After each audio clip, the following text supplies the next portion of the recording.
सबको नमस्कार। कोरोना में जैसे मैंने रोज़ जब मैं प्रेस कॉन्फ्रेंस करता हूँ मैं बताता हूँ कि हमारे जो एफ़र्ट्स हैं वो दो दिशा में हैं। एक तो ये कि कोरोना को फैलने से किस तरह से रोका जाए, उसमें हम सोशल डिस्टेंसिंग कर रहे हैं और कई सारे और लॉकडाउन चल रहा है, कई सारे मेजर्स लिए गए हैं। और दूसरा हम लोगों के एफ़र्ट्स हैं कि किस तरह से कोरोना से होने वाली मौतों को रोका जाए, कम किया जाए। कोरोना अगर किसी को हो भी जाए तो अस्पताल में जाए, अपना इलाज कराए और खुशी खुशी अपने घर लौट आए। ये हमारा हमेशा एफ़र्ट है। तो कुछ दिन पहले मैंने आपको बताया था, लगभग 10 दिन पहले, पिछले हफ्ते मंगलवार को हम लोगों को केंद्र सरकार से परमिशन मिली थी कि हम कोरोना के जो सबसे सीरियस मरीज़ हैं, काफ़ी सीरियस मरीज़ हैं, उन लोगों के ऊपर हम प्लाज्मा थेरेपी ट्राई करके देख सकते हैं कि उन पे क्या असर पड़ता है। प्लाज्मा थेरेपी क्या है, मैंने पहले भी आपको एक्सप्लेन किया था, आज फिर से मैं एक्सप्लेन कर देता हूँ कि जो पेशेंट ठीक हो जाते हैं, उनको कोरोना हुआ, अस्पताल में एडमिट हुए, उसके बाद वो ठीक होकर घर चले गए, ऐसे मरीजों के खून के अंदर एंटीबॉडीज़ बनती हैं जो उन्हें कोरोना से बचाती हैं। तो अगर ठीक हुए पेशेंट के खून से प्लाज्मा निकाला जाए, वो एंटीबॉडीज़ निकाली जाएं और जो बीमार पेशेंट है उसमें डाल दी जाएं, तो वो बीमार पेशेंट भी ठीक हो जाता है। इसे हम प्लाज्मा थेरेपी कहते हैं। तो ये प्लाज्मा थेरेपी लिमिटेड बेसिस पे छोटा ट्रायल करने की हमें परमिशन मिली थी कि एलएनजेपी अस्पताल, केवल एलएनजेपी के लिए हमें परमिशन मिली थी कि एलएनजेपी अस्पताल के जो सीरियस मरीज हैं उनके ऊपर ये ट्रायल करके देखा जा सकता है। हमने पिछले कुछ दिनों के अंदर 4 मरीजों पे ट्रायल करके, एलएनजेपी के 4 मरीजों पे ट्रायल करके देखा। उसके अभी तक के नतीजे उत्साहवर्धक हैं, अच्छे हैं।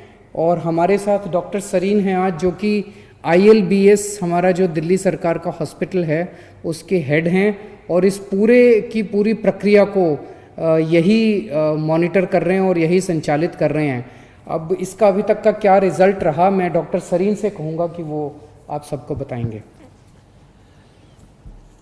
Thank you sir. दिल्ली सरकार में ILBS एक ऑटोनॉमस सोसाइटी की तरह है, जहाँ पे हम लोगों का एक बहुत अच्छा ब्लड बैंक है। डॉक्टर मीनू वाजपेयी मेरी कलीग, वो इस प्रोजेक्ट की प्लाज्माफेरेसिस की प्रिंसिपल इन्वेस्टिगेटर हैं और उनके साथ में जो दूसरे हमारे कलीग हैं जो मौलाना आज़ाद में हैं, डॉक्टर सुरेश, डायरेक्टर प्रोफेसर और बहुत सीनियर फिजिशियन। तो हम सब ने मिलकर एक इनिशियल प्लानिंग करी थी और उस प्लानिंग में ये था कि उस समय तक प्लाज्मा थेरेपी सिर्फ पुराने सार्स के मरीज़ों के लिए या किसी और समय, वैसे तो 1901 में डिप्थीरिया के लिए भी ये यूज़ हुई थी, पुरानी थेरेपी है। तो हमें लगा कि चूंकि और कोई दवाई, कोई वायरस की दवाई नहीं है या हमारे पास ऐसी दवाई नहीं है कि वायरस शरीर में एंटर हो तो उससे हम आगे बढ़ने से रोक सकें, तो एक ही थेरेपी थी कि वायरस को कैसे न्यूट्रलाइज करें या उसके साइड इफ़ेक्ट्स कैसे कम करें। मैं सिर्फ सिंपल भाषा में समझाऊंगा कि इसके 3 फेजेस होते हैं बीमारी के। पहला फेज़ है जिसे हम वायरस फेज़ कहते हैं, जिसमें वायरस शरीर के अंदर आता है, वायरस बढ़ता जाता है, कभी यहाँ जाता है कभी कहाँ। सेकेंड फेज़ होता है जिसे पल्मोनरी फेज़ कहते हैं, जिसमें लंग के अंदर इंजरीज आने लग जाती हैं और उसके कारण उसको ब्रीदिंग की डिफ़िकल्टी, सांस की डिफ़िकल्टी। और थर्ड फेज़ जो होता है जिसमें साइटोकाइन रिलीज़ होते हैं, मतलब शरीर ऐसे सारे चीज़ें प्रोड्यूस करता है कि वायरस को अपन मार सके। तो अगर वो थर्ड स्टेज में मरीज़ आता है तो उसके ऑर्गन फेलियर की स्टेज हो जाती है, वो लेट स्टेज हो जाती है। सेकेंड स्टेज में मरीज़ आता है जिसमें लंग के अंदर इन्फेक्शन है पर बाकी ऑर्गन्स चल रहे हैं। उस थेरेपी के अंदर, उस स्टेज के अंदर अगर अपन प्लाज्मा दें तो हम वायरस को भी कम कर सकते हैं और हम ऑर्गन फेलियर्स को बचा सकते हैं। फर्स्ट स्टेज में पकड़ में ही नहीं आता, उस समय तो जैसा CM साहब ने कहा हमें सिर्फ प्रिवेंशन और अर्ली डिटेक्शन पे है। तो हमें अगर मरीज 7 से 15 दिन के बीच में आए जिसको ब्रीदिंग की डिफ़िकल्टी है या सांस की है, तो ऐसे व्यक्ति में जिसमें बाकी ऑर्गन फेल नहीं हो उस समय तक, तो ऐसे व्यक्ति में प्लाज्मा थेरेपी का रोल हो सकता है। हाँ, अभी शुरू में जो हमने मरीज़ किए हैं, बहुत सारे मरीज़ स्क्रीन किए, और शुरू में डॉक्टर्स का ये काम होता है डू नो हार्म।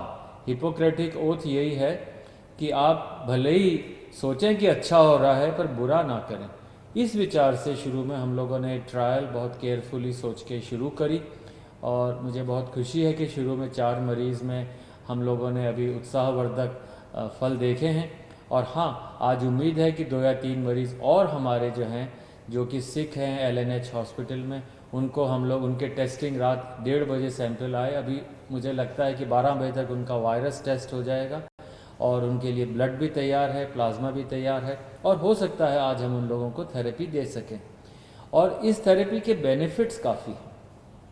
अगर आपने उसको दिया तो वो 3rd स्टेज, जिसे हम साइटोकाइन स्टॉर्म कहते हैं, उस स्टेज पे मरीज़ ना जाए जिसमें ऑर्गन फेल हो और लंग के इन्फेक्शन जल्दी से करेक्ट हो जाएं। ये एक हमारा मेन एम है, और ऐसे थेरेपी और अभी कोई है नहीं। हमें लगता है कि शुरू के अगर जैसे मान लीजिए 10 मरीज़ हमें 20 मरीज़ कर रहे हैं, मुझे लगता है कि हमारे मरीज़ ये 10 से 15 दिन में कंप्लीट हो जाएंगे, और आपकी दुआएं रहीं, मरीज़ों की दुआएं रहीं, तो हो सकता है कि हम एक लीड ले सकते हैं, बता सकते हैं कि हाँ ये थेरेपी अच्छी है। पर इसमें कई दिक्कतें भी हैं। जैसे जिन लोगों को अपना कोरोना कभी हुआ, रिकवर हो गए, अभी वो क्वारंटाइन में हैं, घर पे हैं, अगर वो लोग ब्लड देंगे तभी तो हमें एंटीबॉडी मिलेंगी, नहीं तो कहाँ से मिलेंगी। तो इस समय हमें उन लोगों की ज़रूरत है कि अपनी देशभक्ति दिखाएं। ये बताएं, जैसे थोड़े दिन पहले एक लड़का था बिल्कुल यंग, और वो आया रात को 1-1:30 बजे, और हमें लगा कि किसी तरह प्लाज्मा मिल जाए, पर उसको पूरे दिन के बाद प्लाज्मा नहीं मिला, और वो अगले दिन सुबह 4 बजे, हमें 7 बजे प्लाज्मा मिला, 4 बजे वो हमें छोड़ के चला गया। तो दिन भर मैं डिप्रेस होता रहा, पूरी टीम डिप्रेस हो गई कि क्या हमारे यहाँ ऐसे लोग नहीं हैं जो कि अदरवाइज ऑल राइट हैं और घर पे हैं, और जिनके अंदर रिकवर हो गए हैं कोरोना से, तो भाई अपना ब्लड दे। ये ब्लड डोनेशन भी नहीं है, ये मान के चलिए, जैसे CM साहब ने बताया कि ये ब्लड डोनेशन नहीं है। जैसे मैं ब्लड देने जाऊँ, मैंने 50-60 बार ब्लड दे दिया। कोई भी मरीज़ ट्रांसप्लांट का होता, कोई बीमार होता, सबसे पहले जाके सुबह 8 बजे हम ब्लड दे देते थे। ब्लड देने के बाद हमें 3 महीने वेट करना पड़ता है दोबारा देने के लिए। पर प्लाज्मा के अंदर, उसमें जैसे आपने कभी देखा हो डेंगू के लिए, भाई मेरे प्लेटलेट निकाल लो, बाकी ब्लड वापस अंदर आ जाता है। तो उसी तरीके से प्लाज्मा फरेसिस में एक मशीन होती है, खून उसमें से जाता है, सिर्फ थोड़ा सा एंटीबॉडी प्लाज्मा लिया जाता है, बाकी खून वापस आ जाता है। कोई कमज़ोरी नहीं, वीकनेस नहीं, और आप चाहें मतलब अगर हिम्मत है तो 10 दिन में फिर दे सकते हैं ब्लड, तो 3 महीने तक नहीं दे सकते। दूसरी एक बात है कि अगर आप ब्लड देते हैं तो आपकी बोन मैरो स्टिमुलेट होती है, नया ब्लड बनता है, you feel younger, it is a longevity के लिए ब्लड डोनेशन एक बहुत अच्छा माध्यम है। और फिर हमारी जिम्मेदारी है कि डोनर को नुकसान ना हो, मतलब पहले उसका हीमोग्लोबिन चेक होता है, वेट है, उसकी वेन्स हैं, कोई सिम्टम्स नहीं है, पूरा चेक करके डोनर की सुरक्षा ज़्यादा ज़रूरी है।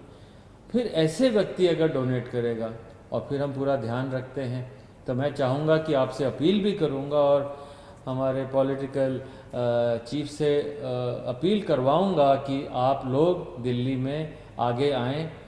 अगर हम ये डोनेशंस 2 दिन में कर दें तो मुझे लगता है कि हम सारे मरीज़ बहुत हैं, अभी भी कम से कम 2 दर्जन मरीज़ हैं LNH में जिनको हो सकता है ज़रूरत हो। तो आप लोग अगर आएँ, हमें डोनेशन दें, हम मरीज़ के ऊपर पूरी जी जान से, हमारी टीम जो है पूरी जी जान से लग कर के उनको सुपरवाइज़ करेगी, उनको प्लाज्मा या जो भी देना है देगी, हो सकता है वो ठीक हो जाए। और प्लाज्मा थेरेपी का एक और एडवांटेज है, इसमें ऐसा खर्चा नहीं। आप जैसे विदेश से दवाई मंगाए, रेमडेसिविर है, ये इतनी एक्सपेंसिव मेडिसिन है, हम लोग अफोर्ड नहीं कर सकते, कंट्री अफोर्ड नहीं कर सकता। तो इसलिए plasma therapy comparatively almost inexpensive है। तो मुझे लगता है, और नेक्स्ट 10 दिन में मुझे लगता है अगली बार फिर हम बेटर रिजल्ट्स बता पाएंगे सर। अभी जो 4 हुए हैं उनके अगर आप रिजल्ट्स बता सकें। सर अभी जो 4 हैं, आपने मुझे पूछा, अच्छी खबर ये है कि उनमें से हो सकता है 2 आज या कल तक अस्पताल से जाने लायक हो जाएं, बल्कि उठ के बैठ के नाश्ता कर रहे हैं। वही आदमी जो वेंटिलेटर पे जाने की स्थिति में हो सकता था, वो बेटर है और छुट्टी मिलने के आसार हैं। इस हफ्ते के अंदर छुट्टी मिल जाए ऐसी उम्मीद है। और बाकी 2 जिनको चढ़ा है वो अभी तक कोई रिएक्शन नहीं है। प्लाज्मा में रिएक्शन हो सकती है, जैसे आप किसी को ब्लड चढ़ाएं तो किसी को भी ब्लड से रिएक्शन होती, उससे ज़्यादा रिएक्शन नहीं हो सकती, और वो भी नज़र रखते हैं। तो अभी तक चारों बहुत अच्छे हैं, और एक को आज सुबह 1:30 बजे ख़त्म हुआ प्लाज्मा, वो भी ठीक है।